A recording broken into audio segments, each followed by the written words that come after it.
कि वामपंथ को इस पूरे प्रकरण में ऐसे दिखाया जा रहा है कि कोई आतंकवादी विचार है वामपंथ को गरियाने का, वामपंथ की आलोचना करने का जबरदस्त एक ट्रेंड चला हुआ है। स्वघोषित विद्वान लोग, बड़े बड़े लोग भी वामपंथ शब्द का प्रयोग ऐसे करते हैं जैसे वो कोई गाली हो, कोई आतंकवादी विचार हो। प्रधानमंत्री नरेंद्र मोदी ने जो आरोप लगाया है कि राजीव गांधी ने इसलिए विरासत टैक्स खत्म किया कि इंदिरा जी के बाद जो संपत्ति थी उस संपत्ति पर उन्हें टैक्स ना देना पड़े। मैं आज बहुत शर्मिंदा हूं कि नरेंद्र मोदी जैसा झूठ की फैक्ट्री बन चुका एक नेता हमारा प्रधानमंत्री, और आजादी के बाद जिस आनंद भवन में गांधी परिवार रहता था उसको भी इंदिरा जी ने ही इस देश के नाम समर्पित कर दिया। आज वो एक सार्वजनिक स्थान है जहां लोग जाते हैं और आज़ादी के आंदोलन के दौरान जो घटनाएं हुई उनकी चित्रवीथिका है वहां पर, उसमें जाते हैं और देखते हैं। तो अपना घर भी इस देश को उन्होंने दे दिया और संपत्ति की बात करते हैं कि राजीव गांधी ने इसलिए उसको अबॉलिश किया ताकि इंदिरा गांधी की प्रॉपर्टी उनको मिल जाए। दरअसल हुआ क्या था, राजीव गांधी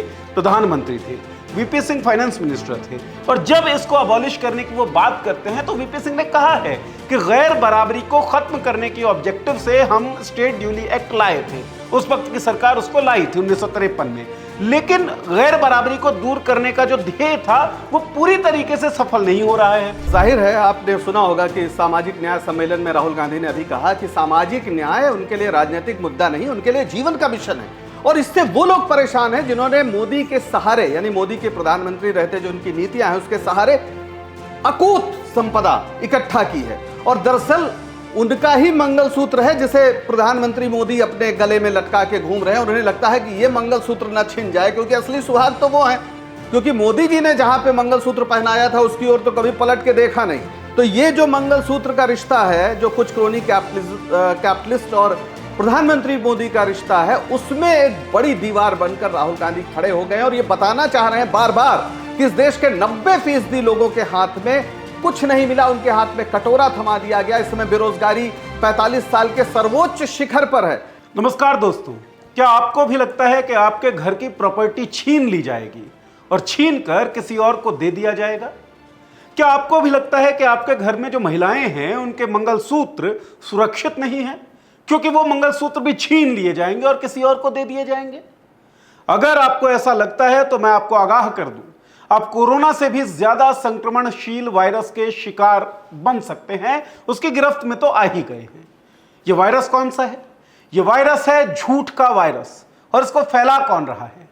गोदी मीडिया के तमाम चैनल्स तो हैं ही, लेकिन मुख्य सोर्स बने हुए हैं प्रधानमंत्री नरेंद्र मोदी, जो अपनी हर रैली, हर भाषण में इस बात का जिक्र कर रहे हैं कि कांग्रेस की सरकार यदि आई तो कांग्रेस कह रही है कि वो आपकी प्रॉपर्टी छीन लेगी, आपकी संपत्ति छीन लेगी और लोगों में बांट देगी। वो कह रहे हैं कि अगर कांग्रेस सरकार बनाती है तो कांग्रेस कह रही है वो औरतों का मंगलसूत्र छीन लेगी और लोगों में बांट देगी। सत्यता क्या है? सच्चाई क्या है? सच्चाई यह है कि कांग्रेस के मैनिफेस्टो में कहीं भी ऐसा कुछ लिखा कहा नहीं गया है। तो फिर मोदी ये झूठ फैला क्यों रहे हैं? मोदी ये बात बोल क्यों रहे हैं और गोदी मीडिया इस बात को फैला क्यों रहा है?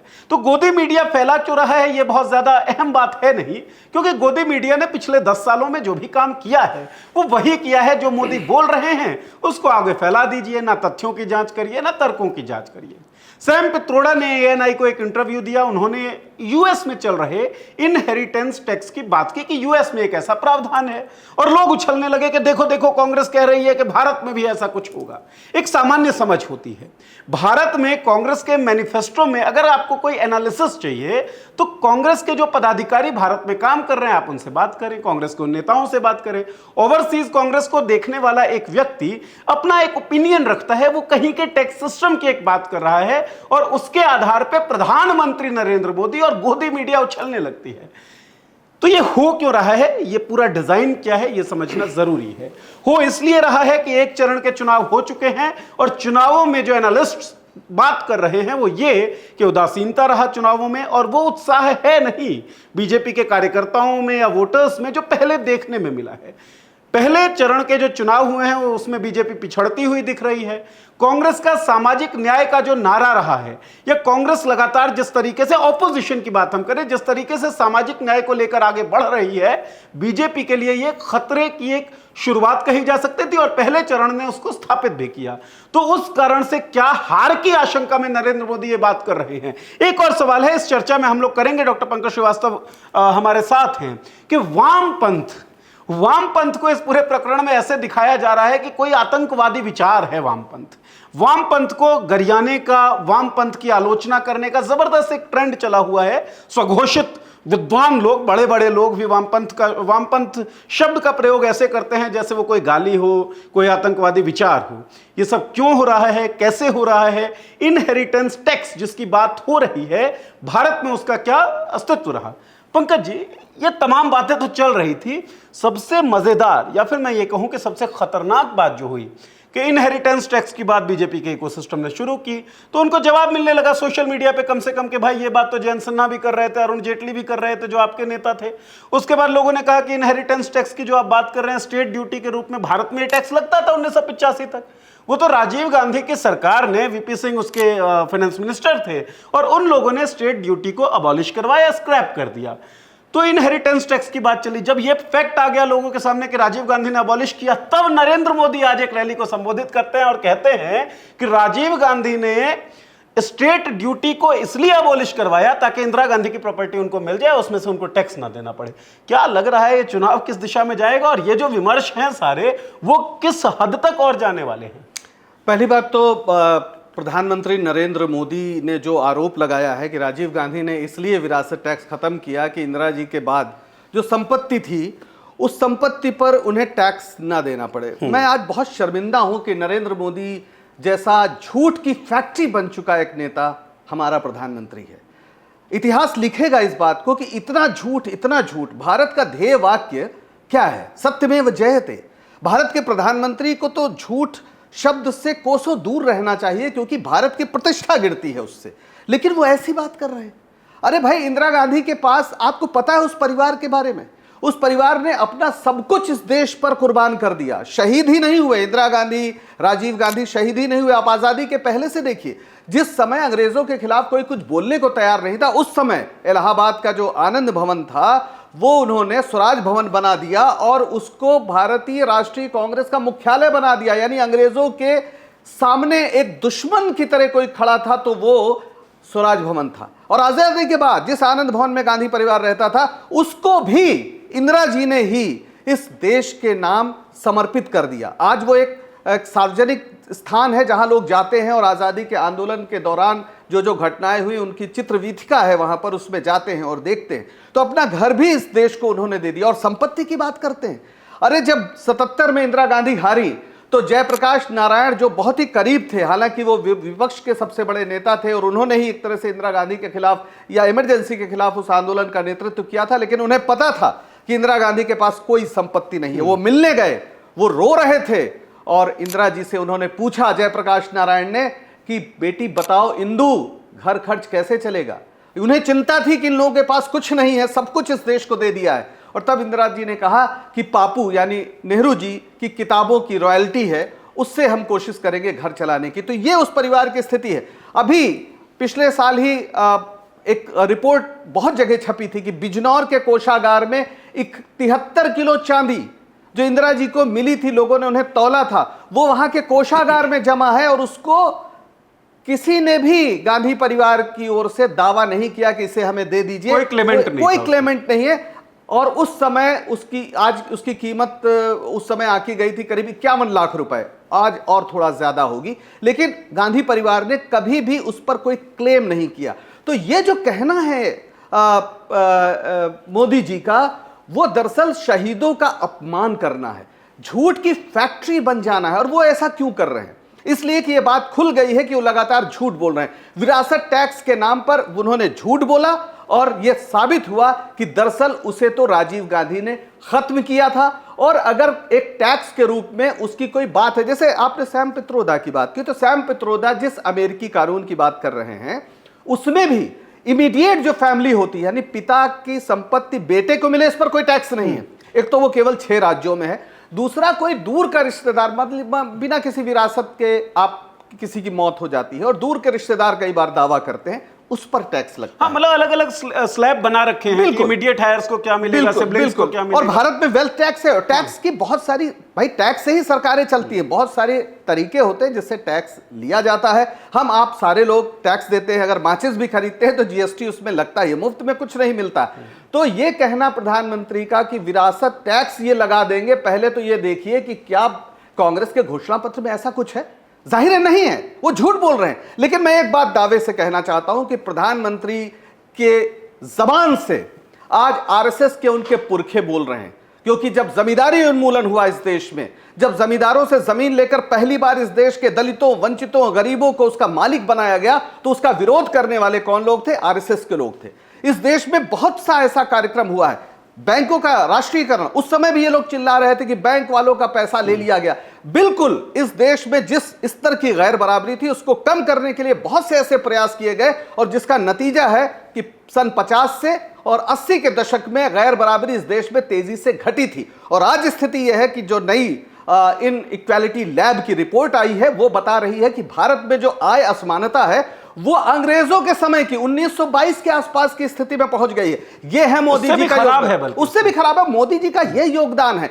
तो चूंकि उन्होंने इस देश के 1% लोगों के हाथ में इस देश की 40% संपत्ति पहुंचा दी है, तो अब उन्हें डर लग रहा है कि जो राहुल गांधी कह रहे हैं कि हम लोगों को वो पैसा देंगे, 16 लाख करोड़ अगर इन्होंने माफ किया है, तो वो पैसा, उतना ही पैसा हम गरीबों को देंगे। राहुल गांधी ये कह रहे हैं, किसी को छीनने की बात नहीं कह रहे, लेकिन ये घबरा गए कि कहीं इस पर बात ना होने लगे, क्योंकि कांग्रेस का घोषणा पत्र कह रहा है कि हम 1 लाख रुपए गरीब घर की एक महिला को देंगे, हम 30 लाख जो है नौकरियों को हम तुरंत करेंगे, यानी आर्थिक प्रश्न, 1 लाख रुपए की अप्रेंटिसशिप नौजवानों को देंगे। तो जो आर्थिक प्रश्न है वो लगातार केंद्र में आते जा रहे हैं, और जिस तरीके से हिंदू मुसलमान मंदिर मस्जिद करके प्रधानमंत्री एक फंसी हुई स्थिति में है, हारती हुई स्थिति में है, पहले चरण का जो आया है हमारे सामने डेटा वो बता रहा है, ऐसे में अब सीधे सीधे गांधी परिवार पर झूठ की बौछार भारत के प्रधानमंत्री कर रहे हैं, और ये उनकी हताशा दिखाता है, क्योंकि ये सच्चाई लोगों के सामने आ रही है,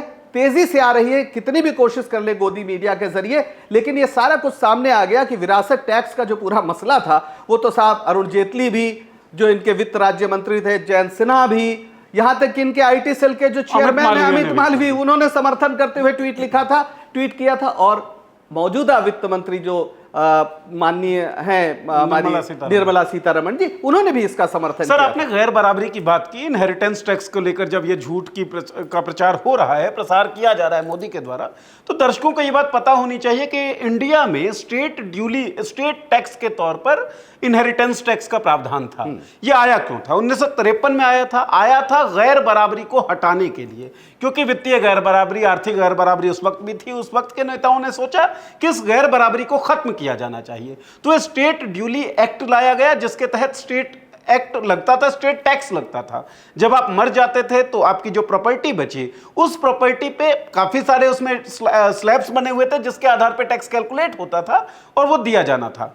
अब मोदी जी ने एक और जो झूठ बोला कि राजीव गांधी ने इसलिए किया, आपने उस पर तफसील से बात की है कि राजीव गांधी ने इसलिए उसको अबॉलिश किया ताकि इंदिरा गांधी की प्रॉपर्टी उनको मिल जाए। दरअसल हुआ क्या था, राजीव गांधी प्रधानमंत्री थे, वीपी सिंह फाइनेंस मिनिस्टर थे, और जब इसको अबॉलिश करने की वो बात करते हैं तो वीपी सिंह ने कहा है कि गैर बराबरी को खत्म करने की ऑब्जेक्टिव से हम स्टेट ड्यूली एक्ट लाए थे। उस वक्त की सरकार उसको लाई थी 1953 में, लेकिन गैर बराबरी को दूर करने का जो ध्येय था वो पूरी तरीके से सफल नहीं हो रहा है, और स्टेट टैक्स जो था उसका इस एडमिनिस्ट्रेशन में ज्यादा खर्चा है, उससे कलेक्शन में बहुत ज्यादा फायदा नहीं है, कम है, तो इसको हम अबॉलिश कर देते हैं। और दो तरह की चीजें थी गैर बराबरी को खत्म करने के लिए, एक वेल्थ टैक्स था, जब आप जिंदा हैं तब जब जो आपकी प्रॉपर्टी है उसके ऊपर वेल्थ टैक्स कैलकुलेट होता था। स्टेट टैक्स था, जब आप मर जाते हैं तब जो प्रॉपर्टी है बची हुई है आपकी, उसके ऊपर स्टेट टैक्स कैलकुलेट होता था। तो वेल्थ टैक्स को बरकरार रखा गया था, स्टेट टैक्स को अबॉलिश कर दिया गया था, खत्म कर दिया गया था। वेल्थ टैक्स भी, अगर आपकी जो मासिक टैक्सेबल इनकम है वो 30 लाख से ऊपर थी तो 0.5% वेल्थ टैक्स लगता था 2010 तक। 2010 के बाद 50 लाख इसकी सीमा बढ़ाई गई, और जो टैक्स टैक्स का जो दर था उसको 1% किया गया, लेकिन 2016-17 में जब मोदी सरकार आ चुकी होती है 2014 में, तो 2016-17 के बजट में वेल्थ टैक्स को भी खत्म कर दिया जाता है। वेल्थ टैक्स को खत्म करके एडिशनल सरचार्ज आप लगाते हैं 1 करोड़ से ऊपर इनकम रेंज वाले लोगों के बीच। इन तमाम चीजों से स्थितियां क्या पैदा होती हैं जिनका जिक्र आप कर चुके हैं, जो पेरिस स्कूल ऑफ इकोनॉमिक्स के वर्ल्ड इनइक्वालिटी लैब ने आंकड़े जारी किए हैं कि हमारे देश में गैर बराबरी की हालत ब्रिटिश एरा से भी खराब हो चुकी है। तो आपने किया क्या?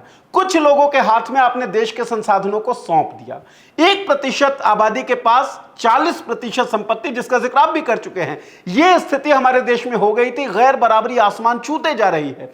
अब इस गैर बराबरी के खिलाफ अगर कोई भी बोल रहा है तो नरेंद्र मोदी विचलित हो रहे हैं। पंकज जी, इसमें आपको यह डिजाइन नहीं लगता है कि कॉर्पोरेट जो है उसके सहारे से एक व्यक्ति चुना जा रहा है, कॉर्पोरेट के सहारे से, या कॉर्पोरेट का योगदान बहुत ज्यादा है सरकार के निर्माण में, और वो कॉर्पोरेट भी सारे नहीं हैं, कुछ चंद लोग हैं जिसको क्रॉनी कैपिटलिज्म हम लोग कह सकते हैं ना। उस कॉर्पोरेट पे अगर कोई भी चीज बोली जा रही है, उसके खिलाफ बोली जा रही है, तो विचलित हो जाते हैं लोग। तो सारा मामला चुनने का और चुने जाने का ही बच गया है ना। बिल्कुल, और जाहिर है आपने सुना होगा कि सामाजिक न्याय सम्मेलन में राहुल गांधी ने अभी कहा कि सामाजिक न्याय उनके लिए राजनीतिक मुद्दा नहीं, उनके लिए जीवन का मिशन है। और इससे वो लोग परेशान हैं जिन्होंने मोदी के सहारे, यानी मोदी के प्रधानमंत्री रहते जो उनकी नीतियां हैं उसके सहारे अकूत संपदा इकट्ठा की है। और दरअसल उनका ही मंगलसूत्र है जिसे प्रधानमंत्री मोदी अपने गले में लटका के घूम रहे हैं, और उन्हें लगता है कि यह मंगलसूत्र न छिन जाए, क्योंकि असली सुहाग तो वो है। क्योंकि मोदी जी ने जहां पे मंगलसूत्र पहनाया था उसकी ओर तो कभी पलट के देखा नहीं। तो ये जो मंगलसूत्र का रिश्ता है, जो कुछ क्रोनी कैपिटलिस्ट और प्रधानमंत्री मोदी का रिश्ता है, उसमें एक बड़ी दीवार बनकर राहुल गांधी खड़े हो गए और ये बताना चाह रहे हैं बार बार कि इस देश के 90% लोगों के हाथ में कुछ नहीं मिला, उनके हाथ में कटोरा थमा दिया गया। इस समय बेरोजगारी 45 साल के सर्वोच्च शिखर पर है, महंगाई जबरदस्त है, बेरोजगारी जबरदस्त है, और जितने इन्होंने वादे किए थे, चाहे नौकरी के वादे किए रहे हो, इन्होंने किसानों की आय दोगुनी करने का वादा किया गया हो, उस पर ये कुछ बोलने के लिए, जवाब देने के लिए इनके पास कुछ है नहीं। इन्होंने खुद 2014 के पहले कहा था कि हम किसानों को एमएसपी की गारंटी देंगे, और आज क्या स्थिति है? एमएसपी की गारंटी के लिए अगर किसान सड़क पर उतरता है तो सड़क पर कीलें गाड़ी जाती हैं, उसके पीठ पे लाठियां मारी जाती हैं, आंसू गैस के गोले मारे जाते हैं, और जब आंदोलन हुआ तो 700 किसानों की शहादत हो गई। नरेंद्र मोदी नहीं चाहते कि इन मुद्दों पर चुनाव में बात हो, इसलिए वो ये बताना चाहते हैं कि देखिए साहब, राजीव गांधी ने इसलिए टैक्स हटाया कि उनको ना टैक्स देना पड़े। अजीब बात कर रहे हैं। मुझे अफसोस हो रहा है कि ऐसा व्यक्ति जिसकी समझ इतनी भी नहीं है, क्या वो प्रधानमंत्री बनने लायक है? इस तरह की भाषा किसी प्रधानमंत्री की हो सकती है? इतिहास का ज्ञान नहीं है, अर्थशास्त्र का ज्ञान नहीं है। इनकी पार्टी के कुछ सांसद किस तरह से उनके बारे में कहते हैं उसको मैं यहां दोहराना नहीं चाहता, लेकिन कम से कम भारत का प्रधानमंत्री कोई भी रहा हो, चाहे वो कांग्रेस का रहा हो, यहां तक कि भारतीय जनता पार्टी के अटल बिहारी वाजपेयी जी भी रहे हो, कभी भी उन्होंने पद की मर्यादा का और उससे जुड़ी हुई भाषा की मर्यादा का कभी भी उल्लंघन नहीं किया, उसका ध्यान रखा। लेकिन नरेंद्र मोदी, लोग कह रहे हैं कि वो किस स्तर पे जा सकते हैं। ऐसा लगता है कि कुर्सी जाने की जो आशंका है उसने उनके संतुलन को पूरी तरीके से खराब कर दिया। आपने पद की गरिमा की बात की सर, और ये बात बिल्कुल सही है कि पद की गरिमा कोई और व्यक्ति नहीं रखता है। जो उस पद पर आसीन है, सबसे बड़ी जिम्मेदारी और सबसे पहली जिम्मेदारी उसी व्यक्ति की बनती है कि उस पद की गरिमा का ख्याल रखें। बहरहाल जो डिस्कोर्सेस चल रहे हैं, जो बातचीत चल रहे हैं, उसके बारे में आपने चर्चा सुन ली। पद की गरिमा की बात हो रही है तो मैं आपको बता दूं कि आपके पद की भी गरिमा है। आप नागरिक हैं, और नागरिक होने से बड़ा लोकतंत्र में क्या हो सकता है, क्योंकि लोकतंत्र के मालिक हम हैं। तो नागरिकता, इसकी गरिमा बरकरार रहे, इसकी जिम्मेदारी आपकी है, हमारी है, हम सब की है, क्योंकि हम नागरिक हैं। नागरिकता के हमारे पद की गरिमा का अगर अवघटन होता है, अवमूल्यन होता है, तो उसके जिम्मेदार हम होंगे। और अगर नागरिकता का विघटन होता है तो लोकतंत्र का विघटन होगा। इसलिए जिम्मेदारी हमारी थोड़ी बड़ी है। जब कोरोना के समय में आप सैनिटाइजर लगाया करते थे, मास्क लगाकर घूमा करते थे, तो झूठ के इस संक्रमण से बचने के लिए नागरिकता बोध को ऊंचा करने की जरूरत है, सच्चाइयों को जानने की, फैक्ट को जानने की जरूरत है, क्योंकि झूठ स्किल बन जाए तो लोग झूठ ही बोलते रहेंगे। इसलिए आपकी जिम्मेदारी बड़ी बन जाती है। यह चर्चा आपको कैसी लगी ये बताइएगा। कोई सुझाव हो, सलाह हो, सवाल हो तो इस वीडियो के कमेंट बॉक्स में हमें लिखकर बताइए। और दोबारा से आपसे गुजारिश कि नागरिकता बोध को बचाए रखने के लिए सैनिटाइजर्स का भी उपयोग करें और मास्क का भी उपयोग करें। बहुत बहुत शुक्रिया पंकज जी।